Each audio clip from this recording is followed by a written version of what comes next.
Tuesday. Meanwhile, outside the Excel Center, the protests continued on the streets of St. Paul.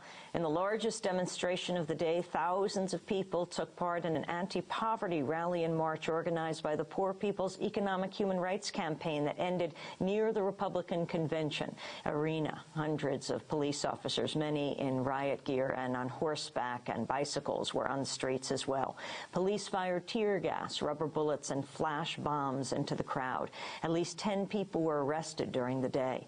On Monday, the opening day of the Republican convention, nearly 300 people were arrested in a police crackdown on protesters, among them several journalists covering the protests in the streets, including 3 of us at Democracy Now! I was arrested along with Democracy Now! Producers Sharif Abdel-Quddus and Nicole Salazar. We were all released on Monday night. Yesterday morning, St. Paul Police Chief John Harrington held a news conference just blocks from the studio where we're broadcasting from St. Paul Neighborhood Network. After our morning broadcast, we headed over to the news conference to hear what the Police Chief Harrington, had to say. Yesterday, there was a group of people, not the protesters in my mind, not the group that was here to have their voices heard in protest, but a group of criminals who came here with a very expressed goal and intent. They came here to try and stop the convention, to crash the gates, to stop the buses and the delegates from being able to do their lawful duty. They failed. They made numerous attempts to crash the gates and never really got in. They made numerous attempts to stop the buses, and while they slowed our transportation down a little bit, every delegate that left for the convention got to the convention, and every delegate that left that was heading back to their hotels at the end of the night got back to their hotels. On all points of that, in my mind, that means that the criminals who came here to damage city property, damage private property, assault and intimidate the public were unsuccessful in completing their mission.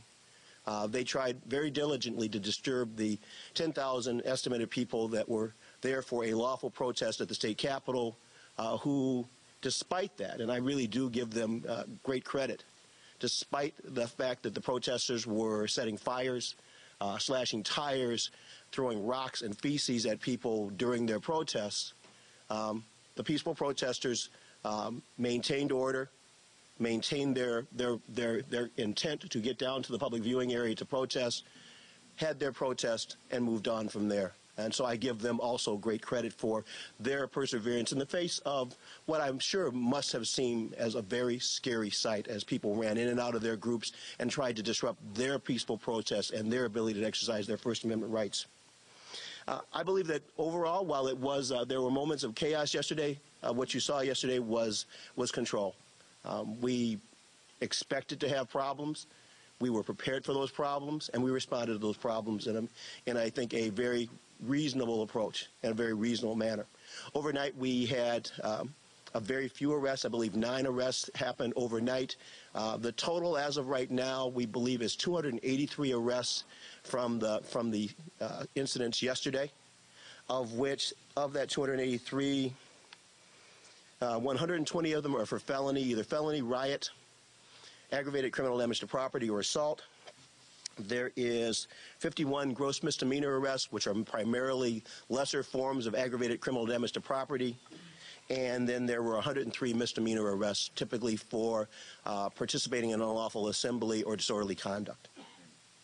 I'm Amy Goodman from Democracy Now!, daily public radio and television program. I was arrested yesterday by the police, along with my 2 producers. And I want to know what the policy is for reporters.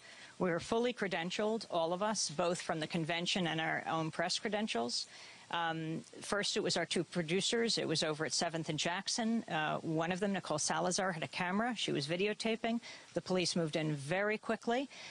She was stepping back behind the car. She was videotaping this whole thing. The police moved in at her. We have the videotape, played it on the show today, as she shouted, "Press, press." They said, "Put your face in the ground." They pushed her to the ground. They put their boot in her back. Another one pulled on her leg, and they were telling her to keep her face down, to pull along the gravel. Sharif Abdel-Quddus is our other producer. He was there. They threw him up against the wall. They bloodied his arm. They bloodied her face.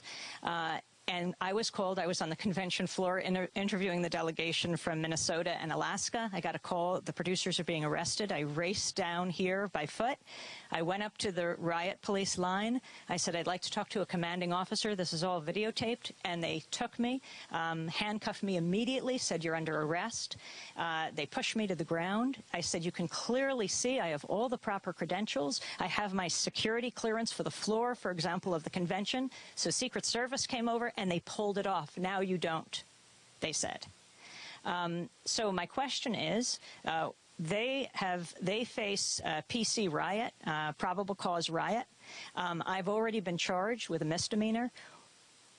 What is your policy with the press? How is the press to operate in this kind of environment? And the last question is, our producers were here, but the police only allow in 2 people from each press. But this is empty, and all the police are here. They far outnumber us in the press. Why our reporters can't be here? The last part of that I can't answer. In terms of the policy, reporters have rights, and what we have tried to do is try and create a balance of that. If we announce if there is an unlawful assembly or we are in the midst of a riot, we will announce, and I believe we announced routinely and rather loudly that we needed people to step out of the area, and that if reporters fail to do that, if they are in the midst of the riot, we can't protect them, and it will be very difficult for us in a moment of that kind of chaos to be able to make those kind of fine distinctions. What we have attempted to do is to expedite, if reporters are taken into custody, to expedite making sure that they are taken out of the general population, try to review their cases, and try and get them released from custody pending further investigations. The fact that a person is a reporter or has a credential doesn't give them additional rights to commit any crimes, though. And while I don't know your case, I haven't seen your video, so I really can't respond to what you're saying happened there in that particular case. What is the crime that the reporters committed but reporting on what is happening? And I can't answer that question because I haven't seen your video, and I can't really address that because I think those cases are going to be eventually completely investigated. They will then be moved to a court for hearing, and that evidence would be part of that. I really am not in a position to be able to argue the merits of the criminal case either way. But what I would say is that if a reporter is committing a crime, while they're there under the credentials, I think they become regular citizens. So I cannot answer your question about that, but in general, what we're trying to do is give reporters access. We have tried to give them, in fact, I think extraordinary access by embedding reporters in our mobile field forces. We're trying to do everything we can to make our operation as transparent to the news media as we possibly can. If we have reporters that are caught up in the middle of a riotous situation, our intention is to try and, as quickly as possible, separate them out, and given a quick preliminary investigation, if it's at all possible, to get them released from custody, which I believe was done in your case. We were hoping that they'd be dropping the charges against us. They'll investigate them, and if there's no grounds for the charges, I would expect they would. Sure. And the preemptive raid on eyewitness video, the reason for that? Don't know anything about that. Yeah.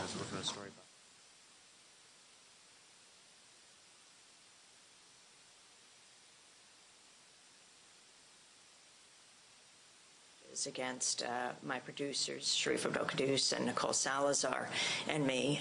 You heard what he said. He's investigating. And the second thing that he said I asked him about was why there was a preemptive raid on eyewitness video on Saturday at their home. The group that monitors police were there staying in St. Paul. They come from New York and from around the country. The police moved in with a warrant that did not list their address, but the house next door. They came into the house. One of those in charge, one of the authorities who moved in, had an AR-15 automatic weapon. When the police came into the living room where the group was huddled, he had a pistol that was targeted at them. Well, as for our case, we have been charged, Democracy Now! Producers and I've been charged with a misdemeanor, obstruction of legal process and interference with a peace officer. Sharif Abdel-Qaddous and Nicole Salazar still face a charge of probable cause felony riot. We have yet to hear whether those charges will be dropped. The video of my arrest was the most viewed video on YouTube yesterday.